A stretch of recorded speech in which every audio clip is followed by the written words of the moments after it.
Hello friends, welcome to Subject Learners. Today we will be going to cover the biography of John Webster. John Webster का जन्म हुआ था 1578 में। John Webster एक English Jacobian dramatist थे जो कि बहुत अच्छे से जाने जाते थे अपनी ट्रेजेडीज की वजह से।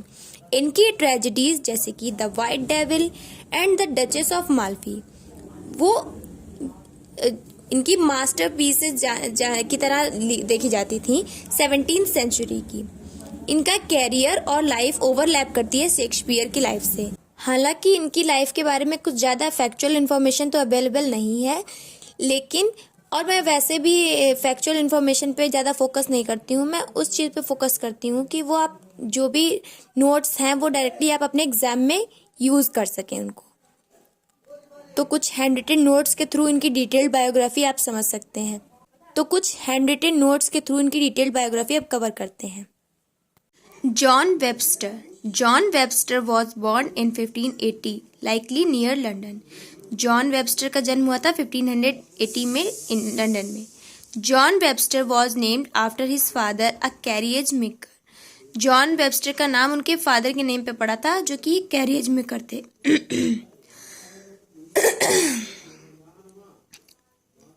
जॉन वेबस्टर का नाम जो है उनके फादर के नेम पे पड़ा था जो कि एक कैरियज मेकर थे। कैरियज मेकर का मतलब गाड़ी बनाने वाले। His mother was the daughter of a blacksmith and Webster grew up in Newgate London. उनकी मदर थी एक ब्लैक स्मिथ यानी कि लुहार की डॉटर थी, और वेबस्टर जो है कहाँ पले बड़े थे? न्यूगेट लंदन में। It is thought Webster attended Merchant Taylor's School in London to gain an education in tailoring. ऐसा माना जाता है कि वेबस्टर ने मर्चेंट टेलर्स स्कूल भी लंदन में अटेंड किया था ताकि वो एजुकेशन गेन कर सके टेलरिंग में। His father was a member of the prominent guild of merchant tailors. उनके फादर भी एक मेंबर थे prominent guild of merchant tailors के। मतलब कि गिल्ड मीन्स क्लब के, मर्चेंट टेलर क्लब के वो एक अच्छे खासे वेल नोन मेंबर थे उनके father. There are also records of Webster attending Middle Temple in 1598।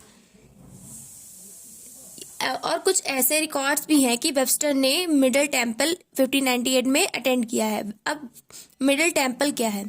N institution that taught law to those wishing to enter the legal profession. एक ऐसा स्टूडेंट जो कि लॉ को मतलब पढ़ाता है और उन लोग को पढ़ाता है जो कि लीगल प्रोफेशन में इच्छा रखते हैं कि वो उसमें आगे पढ़ेंगे।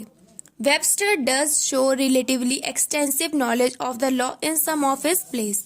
वेबस्टर ने कुछ अपने वर्क्स में उनका ये चीज़ दिखाई भी है कि वो लॉ के बारे में, उनके कुछ वर्क्स में ऐसे लॉ के बारे में भी नॉलेज उनकी शो हुई है हम लोग को। Attending both these institution to study was an impressive education for a man with a working class background. और इन दोनों इंस्टीट्यूशन मतलब कि मिडिल टेम्पल और मर्चेंट टेलर्स में जो इन्होंने एजुकेशन ली है वो एक अच्छा वो प्रूफ होती है किसी भी ऐसे व्यक्ति के लिए जो कि एक वर्किंग क्लास बैकग्राउंड से बिलोंग करता है। John Webster was a popular playwright in his times. John Webster एक पॉपुलर प्ले राइट है अपने टाइम के। Frequently putting on plays in the prestigious Globe theatre. Frequently मतलब कि बार बार, पुटिंग ऑन का मतलब प्रस्तुत करना, तो ये बार बार अपने प्लेस को जो है प्रेस्टिजियस यानी कि प्रतिष्ठित ग्लोब थिएटर में भी अपने प्लेस को बार बार प्रदर्शित करते हैं या वहाँ पे प्रस्तुत करते हैं।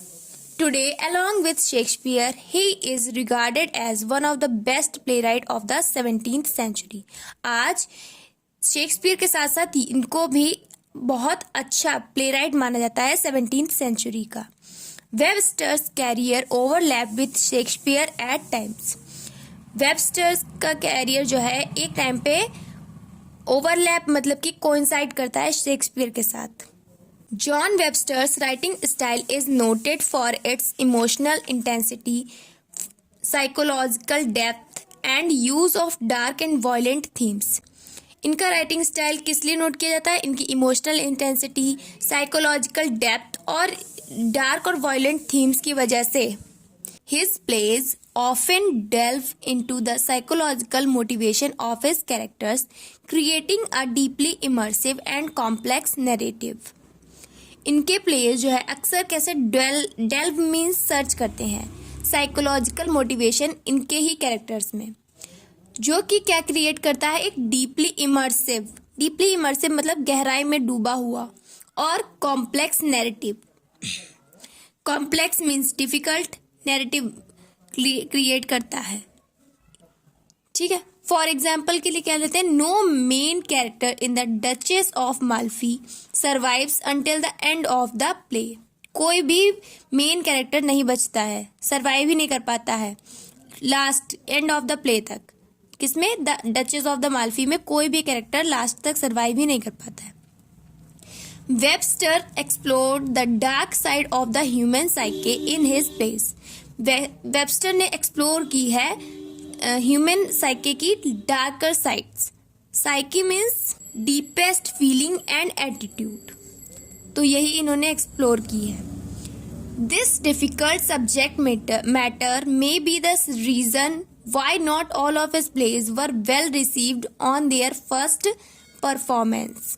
और यही एक डिफिकल्ट सब्जेक्ट है जो कि रीजन भी बना कि इनके सारे प्लेज वो अच्छे खासे जाने नहीं गए या फेमस नहीं हुए उनके फर्स्ट परफॉर्मेंस पे।